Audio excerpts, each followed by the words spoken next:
السلام عليكم ورحمة الله وبركاته. ازيكم يا حبايبي، عاملين ايه؟ انا غسلت الاطباق بتاعتي انديست ال10 افراد.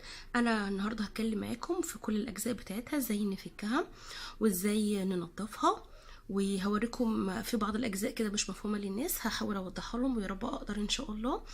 وان شاء الله خليكم معايا.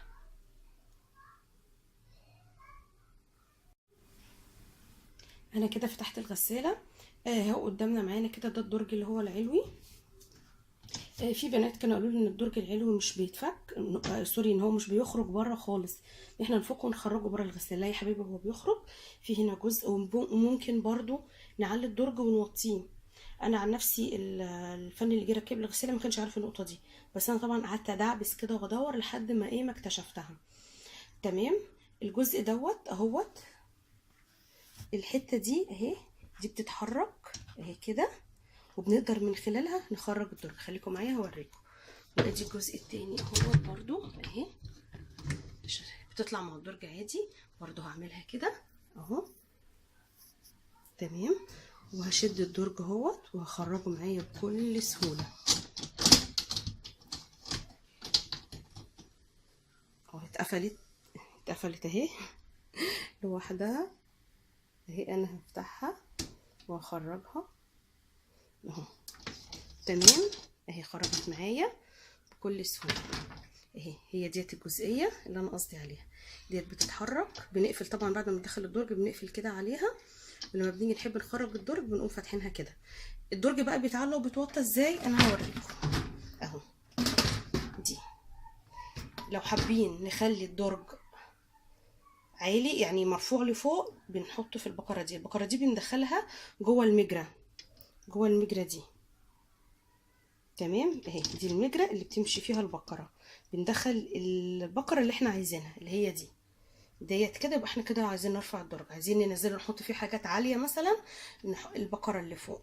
تمام اهو. ده كده انا خرجت الدرج.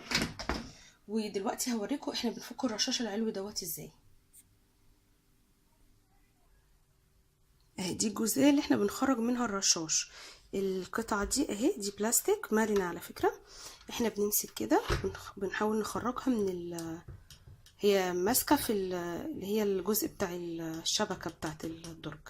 ماشي، بنعمل كده اهي. خلاص كده خرج معانا بكل سهوله اهو. دي القطعه دي اهي التانية، دي سهله جدا. خلاص هي كده خرجت اهي.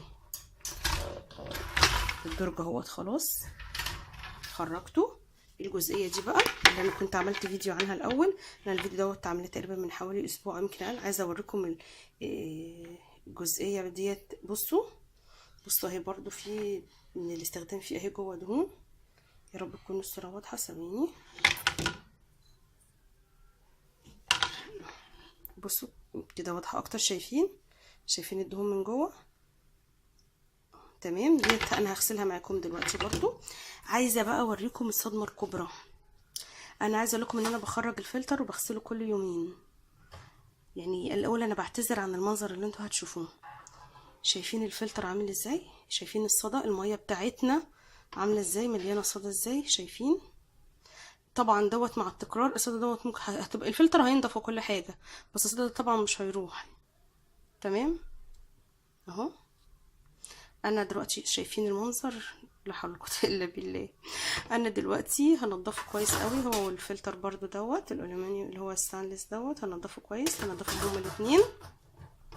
وبرضو انا فكيت الرشاش اللي من تحت. ثواني هوريهولكم. عايزه اقول لكم من اول مره افكه.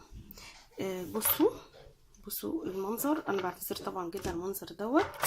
شايفين طبعا كل دوت هيتنضف دلوقتي بفرشه السنان وبالبريل او الفيري. وبصوا ودي كمان الحاجات دي هتتنضف، الفتحات بتاعته. تمام. بصوا برضو الفتحات عامله ازاي، شكلها عامل ازاي. كل دوت هيتنضف. بالنسبه للرشاش اللي تحت ده يا جماعه، انت بتلفيه عكس عقرب الساعه بيطلع بكل سهوله. تمام. انا هنضفهم معاكم دلوقتي، خليكم معايا. انا هوريكم الطريقه دلوقتي وهرجع بقى اشوفهم على الحوض. انا بس عايزه اوريكم الطريقه هنا عشان بس الاضاءه. بحط الفرشه كده في سائل الاطباق بتاعي وبغسل كده كويس قوي قوي، وبغسل الجزء ده كده تمام. وبدخل الفرشه كده في الجزء دوت، اغسله كويس، وبغسل من هنا كده كل حاجه اغسلها تمام. الجزء دهوت بدخل الفرشه فيه كده اهوت زي ما انتم شايفين، وبغسل كويس جدا كده. انا طبعا هغسل كويس الحاجات ديت على الحوض اكتر من كده. تمام، انا هغسلهم كويس على الحوض. انا بس حبيت اوريكم الطريقه احنا بنعمل ايه. هغسلهم كويس على الحوض، وهدخل الميه في كل الاجزاء بتاعتها عشان لو في لا قدر الله اي رواسب او اي حاجه داخل الرشاشات تخرج. وبعد كده هصبن طبعا الفلتر بالمنظر الميؤوس منه دوت، وهرجع اركب الاجزاء في الغساله واعمل لها دوره الخل. انا كده غسلت الاجزاء اللي انا فكيتها من الغساله، الرشاشات والفلاتر اهو. طبعا احنا لو هنركب على طول مش هنعمل دوره خل، هنشفها كويس. هي هنا يا دوبك انا لسه غسلاها، هي لسه مبلوله. لو كده هنشفها كويس، لكن انا دلوقتي هعمل دوره خل، فهركب الاجزاء ديت في الغساله وهعمل لها دوره خل. كده كده الغساله هتشتغل ودوره الخل هتشتغل في الغساله، وهتعقم لي الحاجات ديت وهتنضفها لي تاني برضو. بس طبعا احنا كنا لازم نغسلها الاول ونطلع الدهون اللي فيها والحاجات اللي كانت في الرشاشات، عشان خاطر يعني نبعد عن اي مشكله ممكن تواجهنا بعد كده، ان احنا نلاقي نقط سودا في الاطباق، ان الاطباق ما تطلعش نضيفه كويس او اي حاجه من الكلام ده. الصيانه بتاعت غساله الاطباق يا جماعه هي دوره الخل. انا بعمل لها دوره الخل كل شهر، وطبعا الفلاتر تتغسل كل يومين. انا كنت سالت الفني اللي بيغير لي وحده معالجه الميه اللي هو الفلتر، قلت له انا عندي الفلتر بتاع غساله الاطباق بيطلع فيه صدى. قال لي ايوه، عشان خاطر الميه اصلا بيبقى فيها صدى، فيها بواقي مثلا سلوك او اي حاجه كده نازله فيها فبيعمل صدى. قلت له يعني اللي بيطلع البني اللي في الفلتر بتاع الميه ده ايه؟ ده الشوايب. قال لي لا طبعا هو ده الصدى. فقال لي طبيعي ان يحصل كده مع الفلتر. انا طبعا غسلته اهو يعني لحد ما لان مشكله الصدى ان هو مش بيطلع للاسف، لان انا جربت برضه اغسله قبل كده وبحط له خل وكل حاجه. ممكن في حاله ان انا انقعه في كلور، وانا ما بحبش كده عشان الكلور طبعا هيهلكهولي وهيبوظه، ويبقى حرام عليا ان كده بوظت الغساله. انا دلوقتي هرجع القطعه دي هركبها تاني في مكانها وهعمل لها دوره الخل. انا هنا ركبت جميع الاجزاء خلاص، وجبت ليفه بليتها من الصابون السائل بتاع غسيل الاطباق العادي. غسلت طبعا الاجزاء اللي هي دي هنا، الكاوتشات بتاعتها من فوق لتحت كلها. ماشي كده كده. في الاول احنا بنشغلها على اعلى برنامج بيبدا الاول بدوره غسيل مبدئي اللي هو بيعمل عمليه شطف، وبعد كده بتسحب ميه تاني وتشتغل وبتنضف. في الفتره دي احنا بنحط لها الخل. انا دلوقتي هقفل وهشغل على اعلى دوره غسل، وهسيب الاول اللي هي الدوره المبدئيه دي تشتغل عادي تشطف الغساله، واول ما تبدا تسحب الميه للمره الثانيه انا هضيف الخل. خليكم معايا. هعملها على برنامج رقم 2. انا برنامج ايكو دوت انا مش بشغله، انا كده ظبطت على برنامج رقم 2 ووصلتها بالكهرباء. هشغل تمام. هسيبها طبعا تشتغل، واول ما تبدا تسحب الميه عشان خاطر تغسل بقى هحط الخل. الغساله كده خلاص خلصت دوره الخل بتاعتها.